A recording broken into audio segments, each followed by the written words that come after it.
네, 지난주까지 3장에 들어와서 예수님께서 당신을 찾아온 니고데모와 대화를 하시면서 그동안 1, 2장에서 보여줬던 예수님의 첫 제자들이나 유대인들이 표적을 중심으로 예수님을 믿으려 했던 모습과는 달리 육신적인 어떤 또 신비적인 현상으로 믿으려 했던 그러한 모습과는 달리 영적인 거듭남을 위해서 또 그러므로 영적인 구원을 얻기 위해서 믿어야 한다는 사실을 가르치신 사실을 우리가 보게 되었습니다. 그동안에 믿음과 이 구원에 관련된 내용이 나온 그 흐름에 일단락을 짓는 그런 모습도 되었습니다.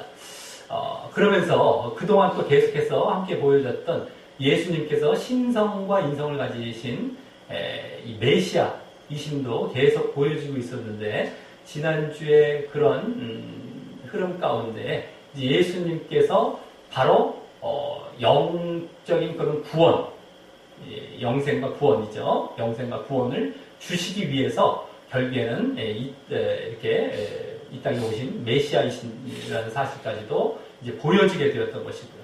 또 한편으로 예수님을 이제 믿는 그런 예수님의 그런 영생과 구원을 얻는 방편은 유대인들이 당시 신봉했던 율법이 아니라 바로 그와 같은 믿음이어야 한다라는 사실까지도 함께 보여주고 있었던 그러한 모습이었습니다. 그러면서 지난주에는 그러한 믿음이나 또 영생, 구원이 믿음이나 구원이 하나님의 사랑이심까지 이제 말씀하면서 그렇기 때문에 또 그 반대의 차원에서 만약에 너희들이 예수님을 믿지 않는다면 이번에는 하나님의 공의로서 심판과 멸망을 받을 것임까지도 말씀해주고 있었습니다. 자, 그래서 우리가 예수님께서는 그런 심판과 멸망에서부터 우리를 구원하고 이제 영생을 주시기 위해서 오신 분이셨다라는 것도 보여주고 있었고 말입니다. 자, 오늘은 그러한 예수님에 대한 거듭난 믿음으로 인해서 영생과 예수님에 대한 거듭난 믿음으로 인해서 영적인 구원을 얻는 그 사실에 대해서 1장 후반부에 예수님의 첫 제자들의 증언에서부터 시작해서 한 차례 이제 일단락된 그런 이후에 이제 예수님의 또 다른 공생애에 대해서 이제 보여지면서 그와 관련된 이제 사건이 나오는 본문입니다. 그와 관련된 사건이 무엇이냐? 바로 세례 요한과 관련해서 세례 요한이 예수님을 전에 증언했던 것과 같이 다시 한번 증언하는 그러한 사건이 됩니다. 근데 그때는 세례 요한이 예수님을 자기에게 나왔던 그 자리에서 직접 예수님을 보면서 증언했다면 이번에는 세례 요한의 제자들이 세례 요한에게 예수님에 대해서 보고하는 가운데 그것을 대답하고 응답하면서 예수님을 소개하고 증언하는 모습이 되는 것입니다. 그래서 1장 중반부, 전에 1장 중반부에서 세례 요한이 먼저 예수님에 대해서 증언했던 내용은 세 가지로 증언하고 있었죠. 하나님의 어린 양, 세상 죄를 지고 가는 어린 양, 그리고 성령으로 세례를 주실 분, 또 하나님의 아들이라는 그러한 증언을 통해서 이 속죄, 죄사함과 성령을 주심으로 구원을 이루실 분이다라는 사실을 보여주었다면 이제는 지난주까지 그렇게 거듭난 믿음으로 인한 영적인 구원을 말씀하신 이제 그 말씀이 나온 이후라서 그런지 더 직접적으로 예수님께서 믿음으로 말미암아 구원을 이루실 분이라는 사실에 대해서 더 직접적으로 이제 말씀하게 되는 것입니다. 그 내용은 이제 오늘 본문과 이어지는 다음 주 본문에 이제 본격적으로 나오게 되고, 오늘은 그 이전에 예수님이 그리스도 되신다라는 증언과 함께 그 그리스도 되신다는 증언과 함께, 그래서 그분 앞에, 그러한 그리스도 앞에 어떻게 해야 하는가에 대한 그런 자세에 대해서 나오게 되는 것입니다. 그래서 또 그리스도라는 증언과 관련된 자세이기 때문에 그 자세는 또한 믿음과도 관련이 된다고 할 수 있고 말입니다. 자, 그래서 이제 오늘 본문에서 예수님, 다시 예수님이 그리스도라는 세례 요한의 증언의 내용과 함께, 그러므로 우리가 그분 앞에 보여야 할 자세를 이제 세례 요한이 어떻게 보이는지 그 모습을 보면서 우리도 교훈을 받고 본을 삼게 되는 자리로 나아가는 시간을 갖도록 하겠습니다. 자, 먼저 오늘 본문 22절은 이후에라고 하면서 지난주까지의 이 니고데모 사건 이후를 이제 말하면서 예수님의 또 다른 공생애의 모습이 나오게 됩니다. 바로 세례를 주시는 모습인데요.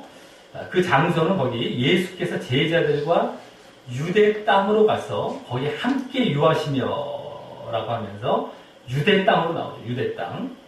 세례를 주시는 모습. 이것이 이제 또 다른 공생애의 모습. 근데 유대 땅에서 이제 주셨다는 겁니다. 유대 땅. 자, 이는 전에 2장 13절에서 예수님께서 제자들과 예루살렘으로 가신 모습 이후에 이제 말씀되는 것이기 때문에 그 예루살렘이 포함된 이 유대 땅을 벗어났다가 다시 이 유대 땅으로 가셨다라고 우리가 볼 수도 있겠는데, 그보다는 뭐 벗어났다 이런 내용은 이제 안 나왔었죠. 계속 지금 흐름으로 쭉 말씀되고 있습니다. 역사적인 어떤 순서식으로, 흐름식으로.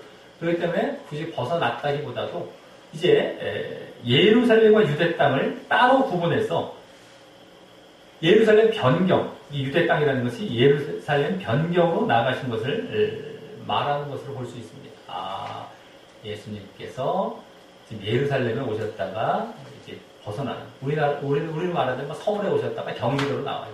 이 정도로 볼 수 있겠죠. 거기는 이제 훨씬 작긴 하지만은 어쨌든 유대 땅으로 이렇게 또 나아가신 겁니다. 예루살렘에서 바깥쪽으로 약간. 그래서 여기 세례를 주시기 위해서 물이 있는 강이 있는 쪽으로 가셨겠죠. 강. 자, 그리고 제자들과 함께 가신 것은 전에 2장 12절에도 보여진 이후 계속되는 모습이고요. 그렇죠? 제자들과 함께 가신 겁니다. 그리고 그곳에서 세례를 주신 것도 나중에 이제 이 뒤에 이제 4장 2절을 보면 예수님의 제자들이 준 곳으로 나오기 때문에 예수님은 지금 계속 제자들과 이렇게 함께 다니시고 또 머무르시면서 그 제자들을 가르치시며 훈련하고 계신 모습이라고 할 수 있습니다.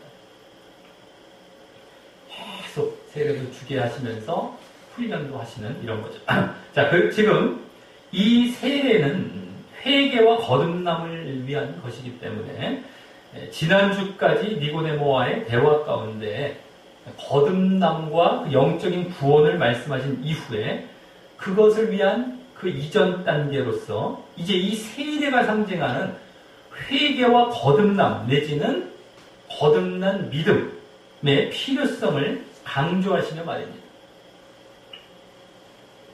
거듭남, 회개와 거듭남, 이것이 이제 세례 안에 담겨 있기 때문에 거듭남을 가르치시고 다시 그래서 이제 그 필요성을, 거듭남 믿음의 필요성을 다시 이제 직접적으로 이 세례를 주시면서도 강조하시게 되는 이런 모습이 될 수 있겠다라고 하는 겁니다. 대신 그와 이제 대립된 위치에 있었던 표적을 중심으로 한 신비적인 믿음, 육신적인 믿음은 조심시키는 의미에서도 말입니다.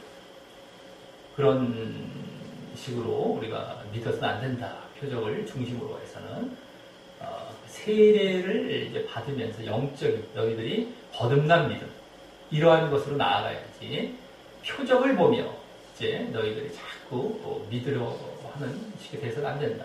그러니까 세례를 예수님께서 세례 요한만 그동안은 주고 계셨던 그러한 자리에서 당신께서도 이제 직접 또 세례를 주시면서 그런 것까지도 이제 이렇게 강조하시는 것이죠. 계속해서 가르치실 뿐만 아니라 이러한 세례의 행위를 통해서도 또 강조하시는 그러한 모습이라고 할 수 있습니다. 자, 그리고 이 예수님께서 제자들을 통해서라도 이 세례를 주시는 이런 모습은 이제 이 요한복음에서만 보여지는 모습이고요. 이것이 공관복음에서의 예수님께서 이제 갈릴리 지역에서 본격적인 공생의 이전에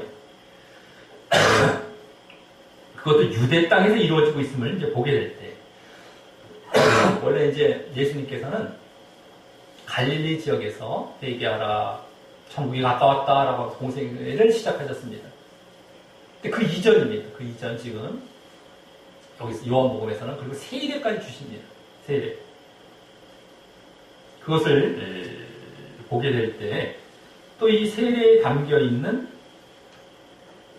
것이 뭡니까? 아까 회개라고 말씀했습니다. 회개와 거듭남. 그걸 보게 될 때 이 회개하라 천국이 가까웠다라는 전파, 공관복음의 이제 본격적인 예수님의 공생애를 보여주는 그러한 메시지죠. 메시지. 그 회개하라 천국이 가까웠다라는 메시지의 전파는 이미 유대 땅에서부터 이렇게 이 유대 땅에서 이 세례로부터 시작되고 있었음을 볼 수 있는 것입니다. 좀 새롭죠. 아, 예수님께서 회개하라 천국이 가까웠느니라 라고 하신 줄 알았더니 그 이전에 세례 벌써 주시면서 그런 회개 메시지 담아서 이미 시작하고 계셨던 것이었죠. 이게 이제 요한복음에서는 보충적으로 보여지고 있는 것입니다. 자, 그러니 당시 사람들 중에 예수님의 메시아 되심을 의심하며 예수님께서 이 갈릴리 촌에서만 사역하셨다는 걸 근거로 이제 당신 자신들이 의심하는 그 근거로 삼는 것을 이 사역의 이제 시작 단계에서부터 이제 불식시키는 모습이 되는 것이죠. 요한복음은 그런 목적도 있다고 우리가 서론 때 볼 수 있었는데, 자꾸 예수님께서 갈릴리에서만 사역했는데 무슨 메시아냐? 아니었다. 유대 땅에서 이렇게 정말 세례를 주시면서 벌써 이렇게 시작을 하셨다라는 것을 보이고 있는 것이죠. 그래서 의심을 불식시키는 이런 모습이 또 되는 것입니다. 자, 이렇게 예수님께서 세례를 주는 사역을 하고 계실 때 이제 23절부터 계속해서 이 세례 요한의 이에 대한 반응과 관련하여 이제 쭉 나오게 되는 것입니다. 이 뒤에부터 23절부터. 자, 즉 여기서 세례 요한의 예수님에 대한 증언과 함께 또 예수님에 대한 자세가 보여지게 되는 것입니다. 오늘 본격적인 또 더 이제 많은 분량을 차지하는 그러한 내용이 세례 요한의 예수님에 대한 증언, 그렇죠? 또 예수님에 대한 자세인데 그것이 이제 본격적으로 보여지게 되는 것이죠. 예수님의 사역은 이미 앞에 22절에서 다 보여준 것이었고요. 새로운 공생의 모습은요. 자, 먼저 23, 24절에서는 세례 요한도 세례를 주고 있었음을 말합니다. 세례 요한도 세례를 주고 있었다. 자, 거기 장소는 거기 살렘 가까운 에논이라고 하고요. 거기 물이 많았기 때문이라고 하는데 그곳은 아마도 요단강 저 상류 쪽으로 보는 경우가 많은 것 같고요. 네, 또 여기 살렘이란 지명이 예루살렘 비슷하죠. 살렘, 예루살렘. 예루살렘을 의미할 수도 있어서 어쨌든 간에 뭐 의미하다 의미하지 않아도 마찬가지지만 이 에논이란 곳도 예루살렘 변방이라고 볼 수 있는데요. 어쨌든 예수님께서 이곳은 예수님께서 세례를 주시는 곳에서 멀지 않은 곳이었음을 보여주려 한 것 같습니다. 그것만큼은 분명할 것입니다. 그렇게 멀지 않은 곳에서 세례요한도 세례를 주고 있었던 것이죠. 자, 그곳에 이제 거기 사람들이 와서 세례를 받더라라고 하여서 세례를 이제 주는 세례요한이 세례를 주는 모습을 직접 묘사하며 또 24절은 다음 24절은 맨 앞에 왜냐하면 이란 말이 생략되어서 그 이유로서 그렇게 세례를 주는 이유로서 요한이 아직 옥에 갇히지 않았기 때문이라고 합니다. 자, 이 옥에 갇히지 않았다라는 말은 뭐 사실 세례 요한이 옥에 갇혀서 나중에 죽게 되는 것을 고려해 볼 때, 나중에 옥에 갇힌 다음에 결국에는 이제 목 잘려 죽죠. 잔치에서 오히려 세례요한의 목을 달라는 요청 때문에 어쨌든 참수형을 당해 죽습니다. 그래서 이제 그것을 고려해보고, 그걸 또 이제 요한복음을 읽는 자들은 이미 공관복음을 통해서 다 알고 있고, 또 역사적인 사실을 통해서 다 알고 있었을 것입니다. 그렇기 때문에, 뭐 당연한 말이죠. 만약에 세례를 주고 있었던 옥에 갇히기 전이라는 건 너무 당연한 겁니다. 그걸 다 알고 있었기 때문에. 그렇기 때문에 이 말은 오히려 예수님께서 세례를 주시던 시점을 보여주는 것이라고 할 수 있습니다. 세례요한이 옥에 갇히기 전에도 벌써 세례를 주셨구나. 원래는 이제 공관복음에서는 세례요한이 옥에 갇힌 이후부터 예수님이 본격적으로 공생을 시작하십니다. 근데 그 옥에 갇히기 이전, 세례요한도 아직 세례를 주고 있었을 때도 벌써 예수님 공생을 하시면서 나름대로 이렇게 세례 주시면서 하고 있었다는 그 시점을 더 보여주는 그런 말이라고 할 수 있습니다. 자, 그래서, 이전에 세례 사역을, 그것도 어디서 한 겁니까? 유대 지역에서 하셨음을 이제 보여주면서 말입니다. 갈릴리도 아니에요. 원래 공관복음의 공생에는 갈릴리부터 이제 본격 시작한 것처럼 나옵니다. 여기도 유대 지역에서 이렇게 보여주기 위한 그런 말이라고 할 수 있습니다. 그러면서 또 이 말은 세례 요한이 자신의 생이 다할 때까지 자신에게 맡겨진 그 세례 사역을 충실히 감당하고 있었음을 보여주는 것입니다. 옥에 갇히면 이제 세례 사역도 못하고 이제 끝납니다. 근데 끝까지 계속해서 충실하게 자신이 죽기 전까지, 죽는 거는 하나님께서 데려가시는 것이죠. 결국에는요, 어떤 사건을 통해서 죽게 되지만 세례요한의 임무를 다 했기 때문에 그런 사건을 통해 데려가시고 예수님이 이제 본격적으로 사역을 하시는 이런 식이 되는 건데요. 그 전까지 자기가 이제 언제 데려가실지 알지 못했죠, 세례요한은. 근데 어쨌든 그 전까지 생이 다 할 때까지 끝까지 자기는 세례 사역을 잘 하고 있었던 겁니다. 끝까지 그냥. 이것도 함께 보여주는 것이죠. 옥에 갇혔다는 그런 말은 죽음과 같은 것이니까, 여기에는, 세례요한에게는 끝까지 함께 보여주는 것입니다. 특별히 전에 1장 중반부, 1장 31절에 나왔듯이 예수님을 이스라엘에 나타내려 하는 그런 주된 임무를 띄고 말입니다. 그 사역, 세례 사역의 주된 임무는 그거거든요. 예수님을 이스라엘에 나타내려 하는 이런 임무였습니다. 그냥 세례뿐만 아니라, 회개의 세례뿐만 아니라 예수님을 또 나타내려 하는 그런 임무로서의 자신의 임무를 잘까지 감당했던 이런 모습도 함께 여기 엿보여주고 있는 것입니다. 자, 그러면서 오늘 본문 여기까지 보면 결국 예수님과 또 세례 요한이 세례 사역을 같은 시기에 비슷한 지역에서 하고 있었음을 보여주고 있는 것입니다. 예수님도 세례 사역을 하셨고, 요게 이제 오늘 새롭게 예수님의 공생애를 보여줬고, 그때 세례요한도 함께 했다. 이건 예전부터 나왔지만, 그걸 병행해서 함께 딱 보여주고 있는 이런 모습이 되는 겁니다. 요게 배경이 되는 거예요. 자, 이러한 배경 가운데 오늘 세례요한과 관련된 본격적인 사건이 25절의 사건 때문에 시작이 됩니다. 25절 때문에. 자, 거기 이해라며, 그때의, 그 말은 그때의 그런 배경 가운데를 나타내면서 바로 거기 뭐라고 합니까? 세례 요한의 제자 중에서 한 유대인으로 더불어, 그러니까 이제 제자와 한 유대인 간에 이런 거죠. 이제 제자들과 한 유대인으로 더불어, 그러니까 유대인 간에 이겁니다. 원래 사이에 이런 거예요. 더불어. 결례에 대하여 변론이 되었다. 변론이라는 건 토론, 내지는 논쟁을 이제 얘기합니다. 변론, 토론, 논쟁이라고 보면 되겠는데요. 논쟁이 되었다고 하면서 이제 붙어 있는 겁니다. 그 본격적인 사건들이 이제 여기서 이제 계속 전개가 됩니다. 이제부터. 자, 여기 결례라는 말은 전에 2장의 가나 혼인잔치 사건 가운데 나왔었던 뭐였습니까? 바로 정결 예식을 말하는데요. 정결 예식. 결례, 그래서 줄여서 이제 볼 수도 있는 말이고요. 정결 예식. 그것은 그때도 말씀드렸지만 유대인들이 장로들의 전통, 장로들의 유전이라고 할 수 있는 장로들의 전통을 지키어 손을 부지런히 씻지 않으면 먹지 않는 관습을 말하는 것입니다. 잘 갖다 씻는 것, 이렇게 정결하게 하는 의식이죠. 자, 그러기에 여기 한 유대인이라는 사람은 아마도 이 세례요한의 세례보다도 자신들의 그 유대인들의 정결 예식이면 충분하다면서 결국 세례요한의 세례를 반대하며 이렇게 논쟁을 했을 것입니다. 결례에 대해서 이제 막 논쟁이 나.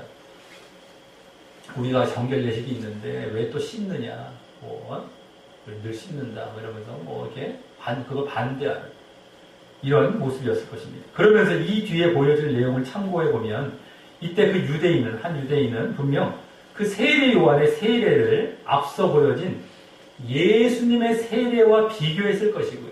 이 뒤에 이제 나오는데 세례 요한의 세례를 예수님의 세례와 이제 비교했을 것이고 또 그때 또 그 예수님의 세례에 사람이 많이 가는 것을 보니 그것이 더 효력이 있는가 보다라고 하면서 그 세례 요한의 세례를 더욱 반대했을 것입니다.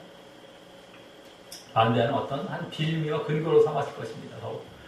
자, 그 당시 예수님의 세례는 크게 회개의 메시지를 외치지 않았기 때문일 것이고요. 크게. 나중에 이제 공관복음에 보면 공생애를 본격적으로 시작하실 때 회개하라라는 걸 이제 외치시죠. 천국에 갖고 왔느니라. 그 때문에 이제 조금 이때 당시에는 좀 세례 요한보다는 덜 외치지 않았었을까. 세례 요한은 회개하라. 세례 요한도 그 외침이 있었지만 그 외침의 본격적인 예수님의 외침은 이제 공관복음에 나온 그 시점이라고 한다. 이때에는 그게 좀 세례 요한보다는 약하지 않았겠느니까. 그죠? 그걸 안 하시면 알겠지만요. 뭐 그러던가 아니면 또 여러 표적들도 그 전에 또 이제 보여주신 것이 있기 때문에 그 사람들이 더 몰린 것이 되는 것이죠. 아, 그래서 사람들이 야, 저분이 더 대단한 것 같아 하면서 다 글로 몰려가는 겁니다. 이제. 그래서 자, 그러면서 이때 또 유대인들의 자신들의 유전과 율법을 중요시함을 다시 엿보게도 되는 것입니다.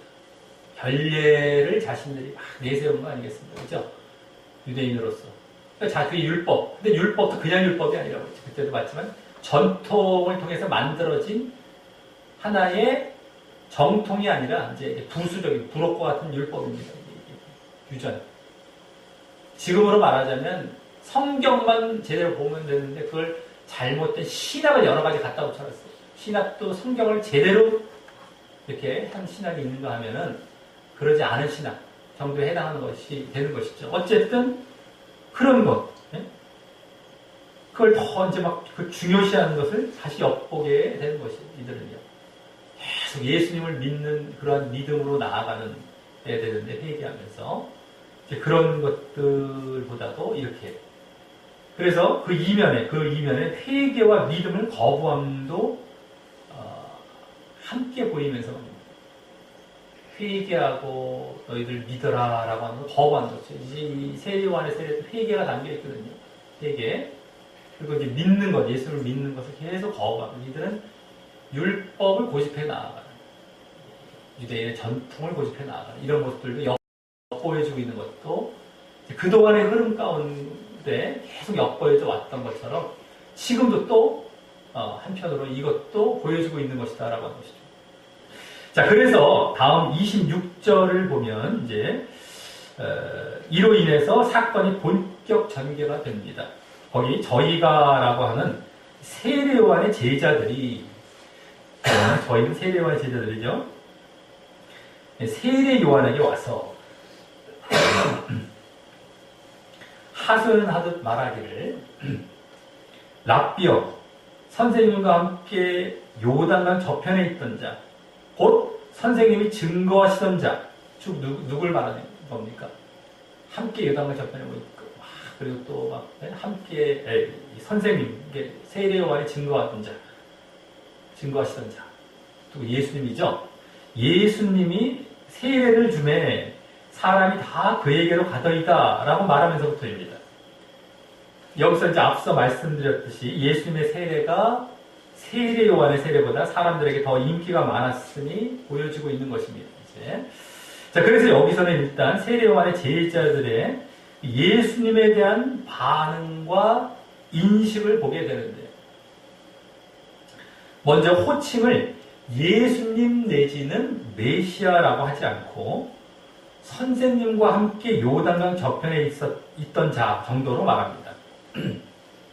전에 세례 요한이 1장 중반부에서 예수님께서 메시아 되심을 증언하여서 여기 이제 제자들도 뭐라고 합니까? 곧 선생님이 증거하시던 자라고도 말하면서 말입니다. 저편에 있던 자, 예수님께서 랍비 선생님께서 증거하시던 자, 저기 그걸 이렇게 얘기하고 있는 것이죠. 그 전에 증언했던 모습이 있었기 때문에. 자, 이는 그 증언할 당시 그 증언을 받아들여 예수님을 메시아로 믿고 예수님의 제자가 되었던 세례 요한의 이제 또 다른 제자들도 있었던 것과 비교해 볼 때 누가 있었습니까? 안드레, 베드로 이런 사람들이 이제 빌립, 나다나엘 때 나왔었죠.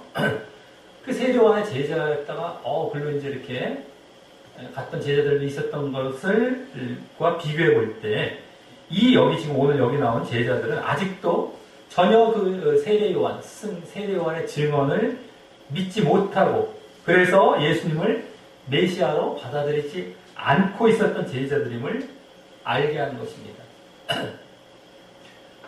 그때 일부 제자들은 예수님의 제자로 갔지만 아직도 그 세례 요한이 증언했다는 것까지 다 아는데 여기 이 제자들도 선생님이 증언하셨던 근데도 믿지 못하는 거, 그 증언을 받아들이지 못하고 그래서 예수님을 믿지 못하는 겁니다. 이러한 제자들인 것이죠.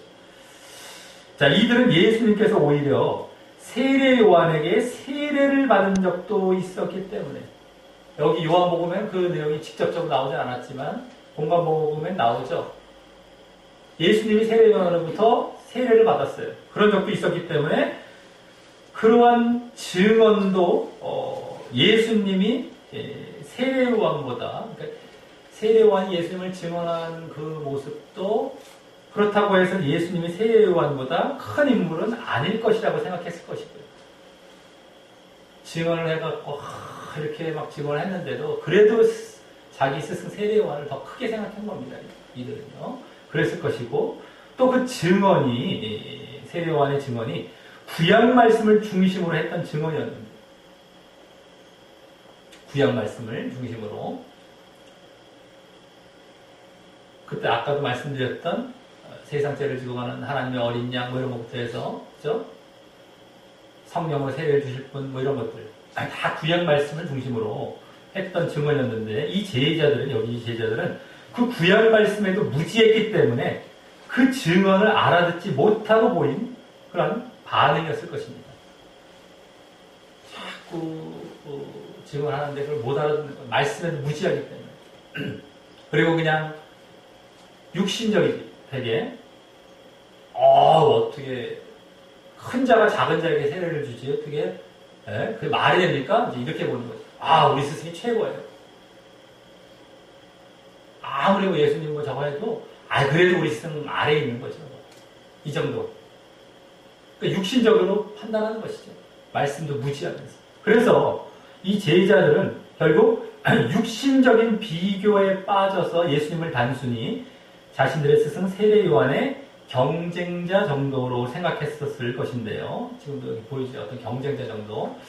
세례 요한은 그것을 위해서 예수님께 세례를 주고 예수님을 증언을 했던 것이 아니라 그러한 세례를 주고 증언했던 모습들은 바로 예수님의 길을 예비하는 모습이었던 것이었습니다.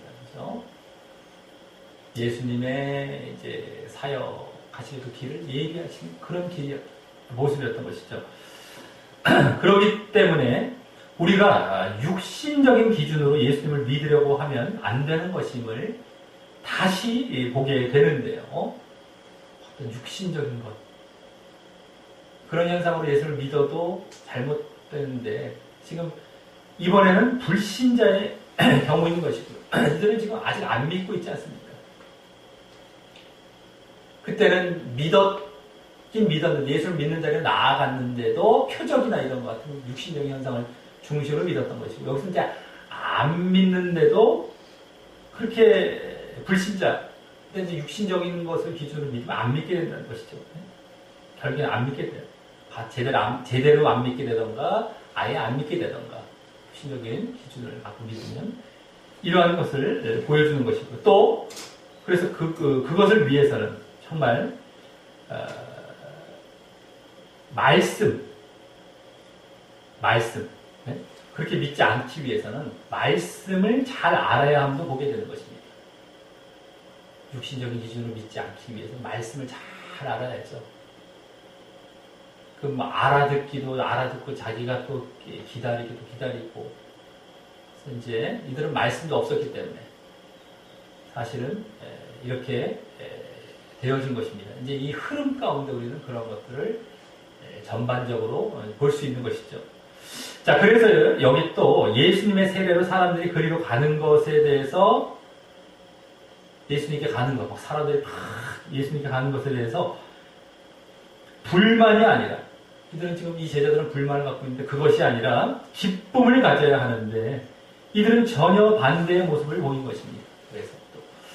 그래서 우리가 말씀도 없이 육신에 매여 있는 상태에서 육신을 기준한 그러한 상태에서는 예수님에 대해서 불신만 오는 것뿐만 아니라 믿지 못하죠. 불신만 오는 것이 아니라 이와 같이 불만도 오게 됨을 보게 됩니다. 그 사역에 대해서 막 불만합니다. 불신이라는 것은 우리가 막 나 저 사람 뭐 이런 것이 아니라 어떤 지금 여기 이제 믿음, 신앙 차원입니다. 불신하고 불만도 가져요. 믿지도 않으면서 불만대로 또 가지는 겁니다.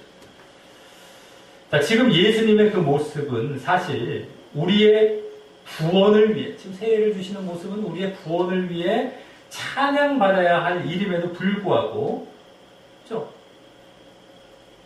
지금 너희들이 제대로 된 거듭난 믿음을 갖고 구원받으라. 그래서 우리가 예수님을 찬양해야 할 그래서 예수님을 찬양받아야 할 우리는 또 기뻐하고 이러한 일인데도 불구하고 이들은 불만할 뿐만 아니라 오히려 자신들은 당당하게 옳다고 여기면서 말입니다. 너무 옳아요. 저희들은 지금 당당해요. 아주 그러면서 불만하는 겁니다. 잘 봐야 되죠. 우리. 믿지도 않고 자신들은 옳은 줄 알고 막 불만하고 이런 겁니다. 잘못 믿으면 이렇게 되는 거예요. 육신 안에 매여 있고 말씀도 없고 이러면 이렇게 되는 겁니다. 자, 하지만 다음 27절부터 마지막 30절에서는 이들의 그런 반응과 전혀 반대인 스승 세례 요한의 반응과 증언과 또 올바른 자세를 보여주게 됩니다. 이제 여기서 이제 세례 요한의 증언이 다시 나오게 되는 것이죠. 반응과 함께. 자, 먼저 27절은 세례 요한이 대답하기를 만일 하늘에서 주신 바 아니면 사람이 아무것도 받을 수 없다라고 합니다. 이는 하나님의 예수님께 대한 섭리를 인정하는 말이면서 예수님께 하나님께서 섭리하시는 거죠. 지금 그것을 인정하는 말이면서 동시에 이 말에서 세례 요한은 다시금 예수님이 메시아 되심을 증언하고 있는 것입니다.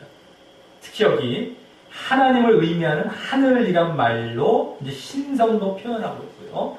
또 사람이란 말로 인성도 표현해서 예수님이 신성과 인성을 가지신 메시아이심을 또 이렇게 보이면서 말이죠.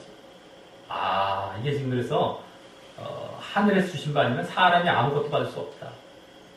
하나님께서 주셨고 사람 예수님 받으셔서 이제 그렇게 사역을 하시는 것이다. 불만받지 말아야 된다는 것이다. 그래서 여기 지금 하늘, 사람 이렇게 얘기한 것은 뭐 다른 걸 예수님에 대해서 말씀하시게 되는 것이죠. 지금 흐름을 쫙 봤을 때. 그리고 신성과 인성을 가진 메시아라는 것을 또 이렇게 증언하는 겁니다. 딱 그대로 보여주고 있는 거예요. 아, 요 말을 통해서. 자, 그래서 이제 뭐 그 증언이 다른 말로 나오지 않았습니다. 이겁니다. 신성과 인성을 갖춘 메시아라는 말로서 벌써 이제 세례요한이 증언한 거예요. 다시 예수님을. 자, 그래서 다음 28절은 이제 그런 증언을 바탕으로 이번엔 세례요한 자신의 신분을 말하며 그 예수님께서 메시아된 사실을 더욱 강조하게 됩니다. 먼저 거기 나의 말한 바라며 전에 제자들에게 말하며 증언했던 사실을 말하면서 바로 거기 나는 그리스도가 아니요 그의 앞에 보내심을 받은 자라고 했다고 자신의 신분을 다시금 분명히 말합니다. 그 앞에 보내심을 받은 자, 이렇죠. 자기는 그리스도가 아니요. 자, 여기 나는 그리스도가 아니라라는 말은 전에 1장 20절에 직접 했던 말이었고요. 그죠? 그때 1장 20절에 1장 중반부에서 세례요한이 먼저 증언했던 것은 그때는 나왔어요. 나는 그리스도가 아니다. 직접 했었고요.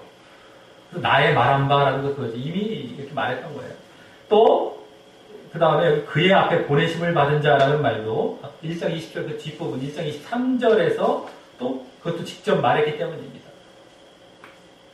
그런 자였던 거예요.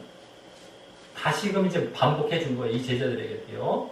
전에 안드레나 이런 그 제자들은 말씀도 있었어요. 말씀도 알고 있었지 않습니까? 막, 나다나엘도 말씀을 묵상했을 것이고, 나무 아래에서 이제 그런 거 다 맞지 않습니까? 그래서 말씀도 있었고, 그래서 이제 막, 그와 같이 믿음의 자리로 이제 나아간 것을 보게 되는데, 말씀도 없어요, 이들은요.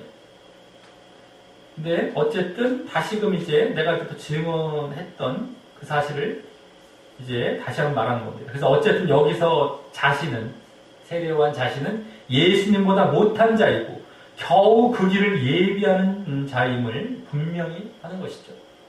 나는 겨우 그런 존재일 뿐이다. 그걸 분명히 다시 한번 해주는 겁니다. 제자들에게. 자, 그리고 다음 그렇게 말하는 것을 증거할 자는 너희니라 라고 하는 것은 그 제자들도 이제는 스승 세례요한의 신분과 정체성에 대해 분명히 알고 그것을 증거하고 증언하며 이제는 시선과 초점을 그리스도에게 돌리게 해야 한다는 의미를 담아서 하는 말인 것입니다. 나 스승을 높이려고 하지 말고 나는 이러한 존재밖에 안 돼. 그러니까 그리스도를 이제 높여야 된다는 것을 이제 너희들도 그렇게 해야 된다라는 차원에서 말하고 있는 것이죠. 그럼에도 그 제자들이 그러지 못했던 것은 이 세례 요한의 증언을 제대로 믿지 못했기 때문이고 또 그 원인은 아까 앞서 보았듯이 육신적이고 또 구약 말씀에 무지했기 때문임도 그 이면에 암시하며 말했을 것이고 말입니다. 이들은 믿지 않아요. 전에 믿었던 제자들이 있었는데 너희도 그러면 안 되고 이렇게 해서 믿어야 되고 이렇게 제자들은 우리 스승 최고, 우리 스승이 더 높아요 라는 걸 이제 이렇게 들으러 왔다가 동조 받으려고 왔다가 결국에는 그거 아니야, 난 아무것도 아니야 라는 걸 듣고 있는 이런 중이죠. 예수님이 저거야 이러면서 예수를 높여야 돼. 자, 그러면서 다음 29절에서는 이제 앞서 제자들이 불만적으로 말했던 지금 방금 28절까지는 불신의 문제, 예수님을 불신하는 그런 문제 차원에서 그 원인과 아까 육신적인 데다가 말씀도 없다라는 것까지 이제 암시하면서 보이고 이제 말하고 있었다면 이번에는 이제 불만입니다. 불만. 앞서 제자들이 불만적으로 말했던 예수님의 그 세례로 사람들이 그리로 가는 것에 대해 그것이 불만이 아니라 기쁨을 가져야 함에 대해 본을 보이며 말합니다. 그 사역, 그죠? 세례 사역으로 사람들이 막 가는 것에 대해서 불만 갖지 말라는 거예요. 아까 이제 불신하지 말라. 예수님을 이번엔 불만 갖지 말라 사역에 대해서 이런 차원에서 또 말하고 있는 겁니다. 자, 그래서 먼저 거기 신부를 취하는 자는 신랑이다라고 하는 말이 바로 예수님께 사람들이 가야 한다는 것입니다. 취한다, 이제 소유한다 이런 건데 여기 신부는 예수님께 나오는 신자들을 말하고요. 신랑은 예수님을 말하기 때문입니다. 그래서 그 자꾸 이제 신부들 믿으려고 하는 사람들 예수님께 가야 된다. 나에게만 자꾸 신부를 취하는 자는 신랑이다. 예수님이다. 이거. 자, 그래서 세례요한 자신이 그동안 신부될 자들에게 세례를 주었던 것도 그동안 계속 세례 사용을 하면서 세례를 줬었죠. 원래 예수님의 신부가 되어야 될 자들인데 그들도. 근데 그것도 신랑 대신 예수님께 그들을 소개하고 결혼시키기 위한 세례였지. 그 신부들을 자신에게 오게 하거나 결혼하려고 했던 것이 아니었음도 내포하여 말하고 있는 것입니다. 그동안 내가 했던 세례도 원래 신랑이 취하게 할 그런 신부들이다. 이것도 다 내포되어 있는 거예요. 그래서 다음 그 말 뒤에 우리말에도 뭐뭐이나 신랑이자 이나이지만 신랑이지만 이나라는 말이 붙어 있듯이 원래 이제 그러나라는 말이 원래 나와있죠. 접속사식으로 그러나 우리 같이 붙여 쓴 것뿐인데 어쨌든 그러나라는 말을 하면서 또 서서 신랑의 음성을 듣는 친구를 세례요한 자신으로 비유하면서 그가 크게 기뻐한다고 합니다. 하지만 이제 나는 크게 기뻐한다 그것을 서서 신랑의 음성을 듣는 친구 자신이고요. 세례요한 기뻐한다 하지만 신랑이 취하지만 난 기뻐한다 이거예요. 자, 그래서 또 그 뒤에 나는 이러한 기쁨이 충만하였노라라고 하면서 자신이 이제 신랑의 친구임도 직접 해석하는 말입니다. 그죠? 나는 아까 신랑의 친구 이거죠. 기뻐한다. 내가 그 기쁨이 충만했다라고 이제 하면서 직접 자기 신랑의 친구임을 해석까지 해주면서 그러니까 신랑은 예수님인 건 뭐 말할 것도 없고요. 이렇게 되는 것이죠. 자, 원어상 여기 서서라는 말과 아까 서서 신랑의 음성을 듣는 친구라고 했을 때 서서라는 말과 그때 듣는이란 말이 함께 붙어 있어서요. 서서 그리고 듣는 여기 이렇게 붙어 있어요. 원래 원어상은요. 그래서 그 서서 듣는 일이 신랑의 친구의 역할임을 보여주는 말인 것인데요. 이는 당시 결혼 관습의 근거를 둔 모습으로서 그 모습들은 먼저 서서라는 말이 신부를 준비시키는 모습을 말할 것이고 서서라는 이제 막 신랑을 기다리면서 이렇게 신부를 준비시켜 놓는 이게 서서죠. 서서 시중 드는 거예요. 신랑의 친구가 신부를 준비시켜 놓는 이런 서서. 지금까지 이렇게 내용을 봤을 때는 이제 분명히 그런 겁니다.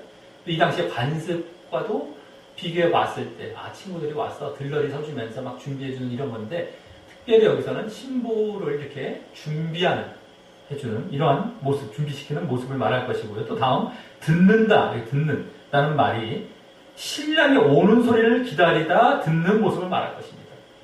듣는다 할 때, 음성을 듣는다 할 때 무슨 말씀의 음성을 가르치는 걸 듣는 이런 게 아니라 오는 걸 듣는 것이죠. 오는 걸. 이제 그 신랑의 소리를. 여기서 음성이란 말은 소리, 원어적으로는 소리라고 의미가 있는데 그런 거 보기에도 맞습니다. 신랑 오는 소리죠. 오는 소리. 또 신부와 이제 신랑이 결혼하는 그런 자리에서 신부가 먼저 준비돼서 기다리고 있으면 신랑이 올 때 그 오는 소리. 이게 이제 신랑의 음성이라고 여기 말할 것이라고 할 수 있는데 어쨌든 그걸 듣는 모습을 말할 것입니다. 그래서 원어를 보면 여기 기뻐하는 이유가 그러다가 신랑의 음성 때문에 여기 신랑의 소리, 신랑의 음성 때문에 기뻐하는 것으로 이제 그 신랑의 음성이라는 말에 뭐뭐 때문에라는 말이 붙어서 따로 그 기쁨의 원인으로 나오고 있는 것입니다. 아까 서서 듣는다라는 말이 딱 붙어 있고요. 신랑의 음성이 따로 떨어져 나옵니다. 원어에서는. 그 다음에 때문에라는 말이 거기 붙어 있어요. 그러니까 더 직접적인 원인은 그 소리 때문에 이렇게 나오죠. 근데 곧 오는 소리 때문에 이제 오는 소리죠. 왔어요. 이제. 그러니까 막 기뻐하는 거예요. 막 기뻐하는 거예요. 그 전에 막 이렇게 준비했고 했다가 자, 신랑이 이제 신부에게 왔으니 신랑의 친구는 그 신부를 넘겨주게 되어 기쁘다는 것입니다. 그죠? 신랑의 친구가 결혼하는 것이 아니라 신랑이 결혼하는데 자기 준비시켜주고 있었다가 자기 임무가 마쳐지고 이제 신랑이 보내니까 신부를 보내니까 얼마나 기뻐요. 이제 자, 막 마쳐지는 거죠. 그런 기쁨이에요. 자, 지금 세례 요한은 바로 신랑이 아닌 신랑의 친구로서 자신이 세례를 주었던 그 신부들을 신랑에게 넘겨주어도 그와 같은 기쁨으로 기쁘다는 것이고, 그것이 또 여기 충만하였다고 하여서 조금의 섭섭함이나 아쉬움도 없이 그것이 원래 자신이 해야 할 일이었는데 그 일이 잘 완수되어 기쁘다는 사실을 그 말로써 잘 보여주고 있는 것입니다. 당연한 거죠. 내가 신랑도 아닌데. 자, 그러니 세례 요한은 얼마나 자신이 신랑의 위치에 있다는 착각도 없고요. 자신은 신랑의 친구야라는 걸 확실하게 인식하고, 내가 신랑이 아니야. 그것도 착각도 없고요. 또 거기에 뭐 신랑이 대련 욕심을 하지도 않았고요.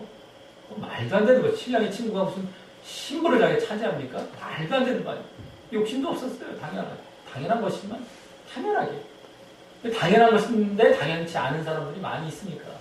이 지금 세례요한은 당연히 차원에서 자기는 욕심도 없었어요. 오히려 자신의 임무가 완수된 것에 대해서만 그 임무를 자신에게 맡기신, 누가 맡기셨습니까? 바로 하나님께만 초점을 두며 기뻐하고 있는 것입니다. 하나님께서 자신이 예수님에게 예비할 자로 신랑의 친구로 이 사역을 이 임무를 맡기셨는데 거기에만 초점을 두고 그것이 완수가 되니까 기뻐하는 거예요. 다른 거는 팔지 않습니다. 하나님께만 초점을 두면서.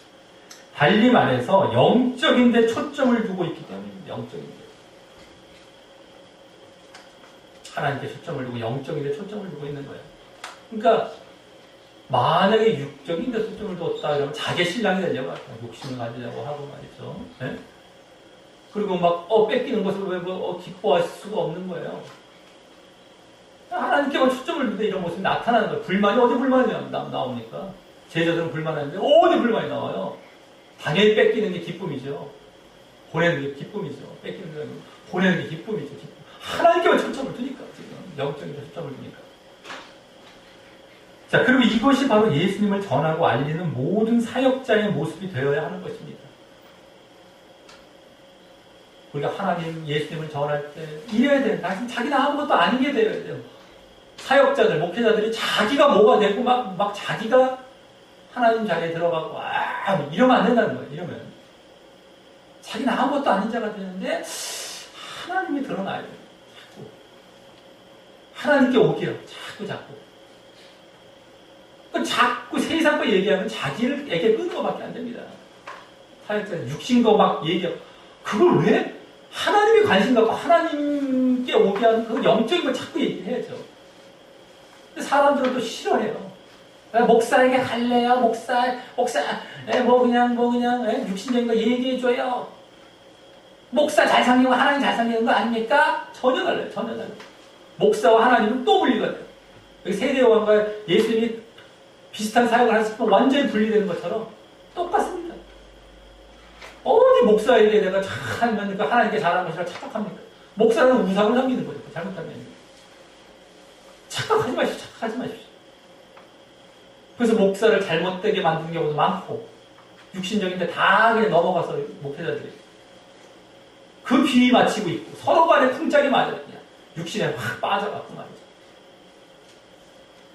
하나님은 온데간데 없고, 하나님께 보내야 될 영혼들을 다 자기가 잡아갖고 배나 지옥자식 되게 만드는 경우가 얼마나 많습니까, 지금. 이런 모습이 되어야 되면 세례요한과 같은 딱 자기 정체성과 자기 신분을 분명히 가져야 돼요. 자기는 아무것도 아니에요. 세례요한 아무것도 아니에요. 자기는 그 위대한 사역을 했던 사람, 오죽했으면 세례까지 똑같이 예수님과 함께 주고 있었던, 그 오히려 예수님 후발주자 같은, 더 나중에 세례 준 것 같았는데도 그분을 높이며 빠지는, 나는 아무것도 아니라는 거예요. 그렇게 기뻐하는데. 이 육신적으로 보면 이게 기뻐할 일이 아니지. 아까 세례요한 제자들과 같은 모습이 나타나야 돼요. 그 모습이 없지 않았어요. 같이 지금 나오고 있어요. 이 본문에서. 자칫하면 글로 간다는 거예요. 그거든 말이에요. 세례요한이니까 아니야. 그리고 뭐 이렇게 본, 이게 아니에요. 툭하면 글로 가는 거예요. 자, 자, 그래서 마지막 30절에서는 세례 요한의 그런 오늘 보여진 하나님께 대한 자세와 또 예수님에 대한 고백을 모두 담아 함축적으로 말합니다. 그는 흥하여야 한다는 것은 원어적으로 커져야, 증가되어야, 이걸 증가해야. 네? 흥해야 하는, 커져야, 증가해야, 점점 하겠고 나는 쇠어야, 그래서 원어적으로 줄어들어야, 감소해야 하리라라고 말입니다. 이 결정적으로 말합니다. 지금 방금 충만한 기쁨을 말했으면서도 그것이 바로 이런 이유 때문이었다는 것을 잘 보아야 합니다. 나는 쇠하는데 기뻐요.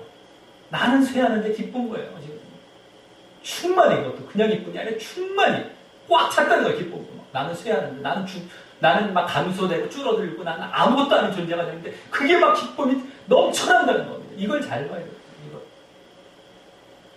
흔히 오늘 세례 요한의 제자들도 결국 그런 자리에 있었던 거지만 지금도 많은 불신자뿐만 아니라 신자까지도 육신적인 신앙을 갖고 있어서 자신의 흥함이 하나님의 흥함, 예수님의 흥함이 된다고 생각하며 그래서 자신의 육신적인 성공이 하나님께 영광을 돌리는 일이라고 생각하는 경우가 많고요. 또 그것이 하나님의 기쁨이 될 것으로 생각하고 자신도 그것으로 기뻐하려는 경우가 많을 텐데 여기서는 전혀 반대라는 것입니다. 물론 지금 세례 요한은 자신의 임무의 성격 때문에 더 그렇기도 하겠지만 중요한 것은 누구든 자신이 높아진다고 하나님께 영광이 되는 것이 아니라는 것입니다. 자신이 높아진다고 하나님께 영광이 되는 것이 아니에요. 육신적으로 성공한다고 해서. 오히려 자신이 물러나고 줄어들어야 할 땐 그렇게 되는 것이 하나님이 드러나고 하나님께 사람들이 나아가게 함으로 하나님께 영광이 되고 그것이 또한 내 기쁨이 되어야 한다는 것입니다. 이게 다른 신앙에 있는 사람들이에요. 내가 잘 됐으니 하나님께 영광. 했더니만 당신만 쳐다봐요, 당신만. 하나님께 영광을 돌리면 좋은데, 당신만 쫓아가고, 당신의 간증 보니까, 은근히 나 저렇게 해야지, 저렇게 간증해야지, 맨날 그것만 연구해. 맨날 포장하는 것만 배워요. 많은 무슨 사건이 있으면 포장을 해. 왜 이렇게들 말들을 포장을 많이 하는지. 세상 사람들도 그런 경우가 너무 많은 것 같아요. 가만히 지켜보다 보면 어떻게 맨날 사는 얘기를 포장하면서 자기가 얼마나 그 가증스러운 모습입니까? 불신자들. 근데 신자들도 그래요. 간증하려고. 이렇게 그래서 근데 또 웃긴 거는 그 사람들이 결국에는 우상이 돼, 우상이. 저 사람처럼 내가 따라해야지. 저 사람처럼 내가 간증해야지 하다가 자기가 포장하는 것까지 배워요. 뭐 하는 겁니까, 다? 그냥 줄어들고 죽으면 돼요. 이렇게 말할 것도 없어요.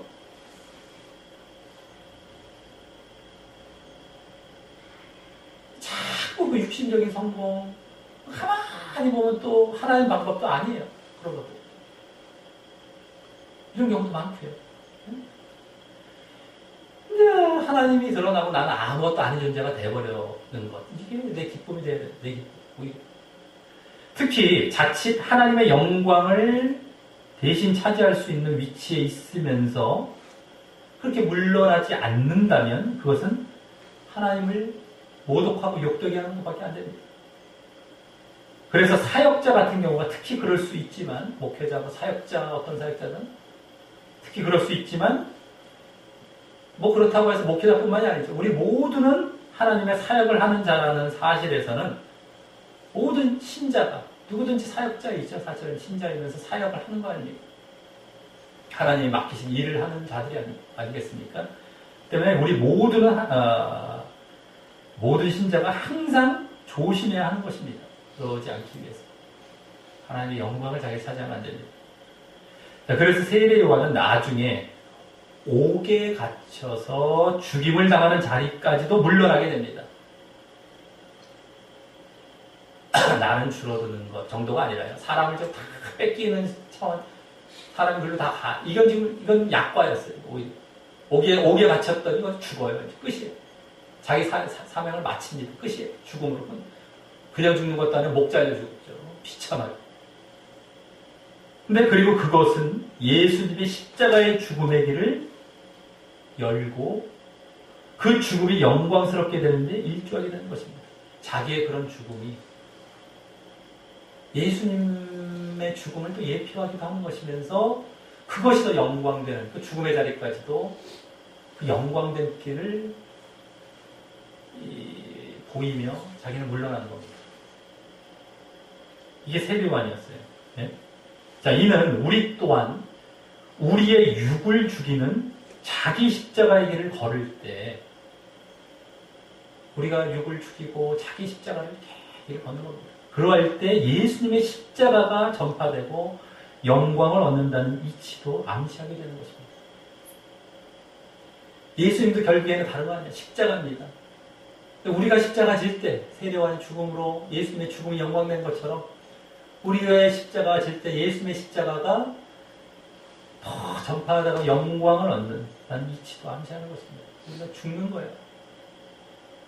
자기 십자가를 지고 죽고 육을 죽이죠. 육이 되어서 막 아까 불만을 갖고 불만 갖고 이런 것이 아니다.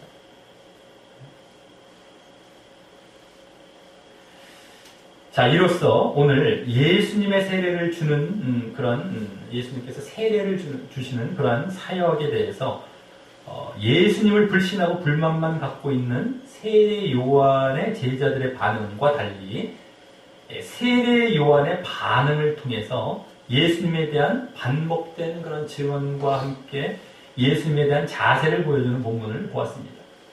그중 먼저 예수님의 세례 사역은 지난주까지 거듭난 믿음과 영적인 구원을 말씀하셨기에 그것을 위한 사역을 하신 것임을 알 수 있었습니다. 거듭난 믿음, 영적인 구원, 이것을 위한 세례 사역으로 다 벌써 이제 좀 그동안 안 보이셨던 그런 세례 사역을 하신 것임을 알 수 있었던 것이고요. 하지만 다음 세례 요한의 제자들은 하나님의 말씀도 없고 육신적 신앙에 빠져 있기에 그것도 모르고 예수님을 불신하며 또 예수님의 사역에 불만을 갖게 되어짐을 보게 되었습니다. 예수님은 지금 너희들 오히려 제대로 된 신앙을 믿음을 가르치려고 하셨던 것인데 그래서 세례 사역을 하신 것인데 그것을 오히려 불만 갖는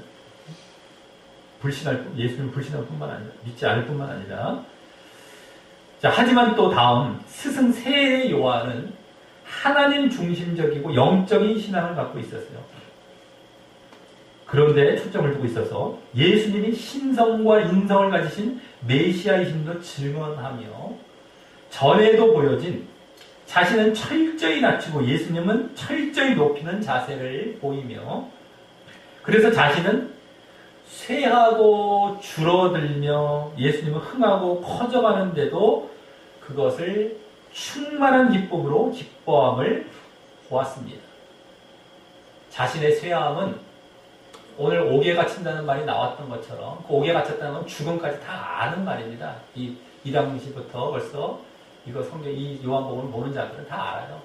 거기까지 낮춘다는 거 다 암시되는 거예요. 오늘도 사실 굳이 세례 요한의 사건이 안 나와도 그 사건들은 이미 공관복음을 전제로 요한복음이 쓰여졌기 때문에 이미 우리가 딱딱 중간중간에 같이 이렇게 조금씩 이렇게 참고적으로 보면 맞는 거예요. 그냥 요한복음을 볼 때는 거기까지 줄어드는 거예요.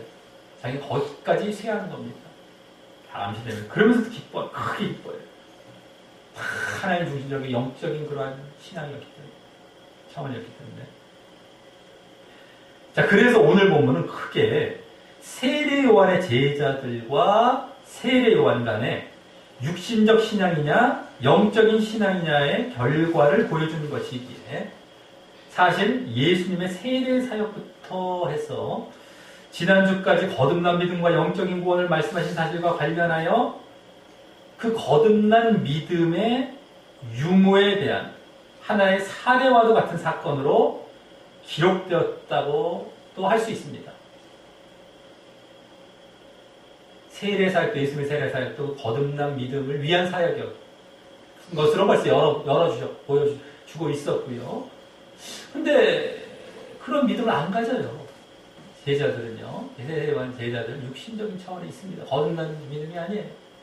그때 어떤 결과를 보여주고 있는 불신과 불만이죠. 근데 거듭난 믿음을 보여서 세례와는 지난주까지 가르쳤던 그 거듭난 믿음을 오늘 또 세례사역 가운데 암시되었던 그 거듭난 믿음을 세례와는 보였더니 뭐가 나타났습니까? 믿음, 진정한 그 믿음과 함께 기쁨이 나타나 불만이 아닙니다. 결과가 어떻게 되는지가 보여지는 것이죠. 지난주는 그걸 가져라라고 했잖아요. 지난주까지는 그렇죠? 근데 이제 그랬을 때와 그러지 못했을 때 어떤 결과가 나타나는지 한번 이런 사건을 통해서 한번 보여주고 있는 거예요. 또 너희들 불신하고 불만 가질래? 그럼 뭡니까? 결과는 멸망이죠. 영적인 거듭난 믿음을 제대로 가져서 너희들 결국에는 진짜 믿음을 갖고 예수를 믿고 결국엔 그리고 기뻐 그 사역을 또 기뻐하며 결과는 뭡니까? 영생과 구원이죠. 근로갈래. 그 결과를 그냥 이렇게 이런 사건으로 보여주고 있는 그런 모습도 되었을 것입니다. 우리가 깊이 보게 되면.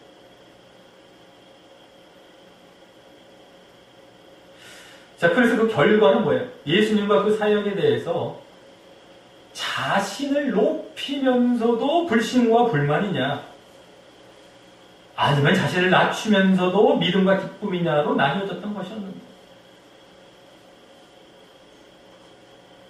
세례와는 자신을 낮추면서도 했어요. 이들은, 제자들은 자신을 높이는 거죠. 반대로. 막 뺏긴다 그러고, 막 우리 높이는 거예요.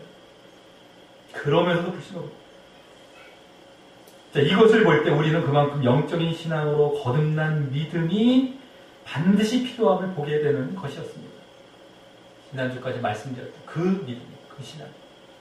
그것을 위해 또 하나님의 말씀에 대한 지식도 필요함도 암시되며 말입니다. 전에 안드레를 비롯한 예수를 믿었던 자들은 나름대로 말씀도 있었단 말이죠. 물론 이제 그들이 표적을 중심으로 믿었던 건 또 바뀌어야 되지만은 그런 첫 단계는 이제 이렇게 말씀부터 들어가는 겁니다. 근데 어쨌든 그래서 그것도 암시가 되는 것이죠. 그들과 비교해 봤을 때 그 제자들과 이 제자들 다르지 않습니까? 세례만의 두 제자들이 말씀도. 자, 우리 모두 말씀에 대한 지식도 있으면서 영적인 신앙으로 거듭난 믿음을 반드시 가짐으로 해서 예수님과 그 사역에 대해서 자신을 높이면서도 불신과 불만을 보이는 것이 아닌 자신을 낮추면서도 믿음과 기쁨을 보이며, 그게 쉬운 일이 아닙니다. 오늘 제자들의 모습이냐 세례하는 모습이냐 두 가지가 동시에 나왔어요. 우리 한번 세례하는 모습 나오는 거 이론이죠, 이론. 실질은 이게 이쪽으로 가기 더 쉬운 거예요. 나는 높이면서도 막 불만 갖고 말이죠. 근데 예수님의 사역이 사실은 어떤 사역인데요? 여기서 이제 대표적으로 이렇게 보여주고 있었지만 세례로서 나머지도 마찬가지입니다. 다른 사역, 결정적인 십자가 지시는 사역까지도 가는 거예요. 십자가를 너희들 져라, 한다던가. 세례할 때 너희들 회개하고 죽어야 돼. 불만 같아서 그런 나중에 불만 같습니다. 여기 지금 이제 사람 뺏기는 정도로 불만을 갖고 했었지만 그 사역의 실체는 알지 못해. 그게 기뻐해야 될 일이잖아요. 그들을 살리는 일입니다. 그것도 죽으라 그러면 너희들 살라는 얘기인데 그걸 못 알아듣습니다. 아주. 못 깨닫죠. 다 글로 가는 거예요. 불만 갖는 겁니다. 그래서 그렇게 자신을 낮추면서도 믿음과 기쁨을 보이며 그래서 진정 구원받게 되시기를 예수님의 이름으로 간절히 축원합니다.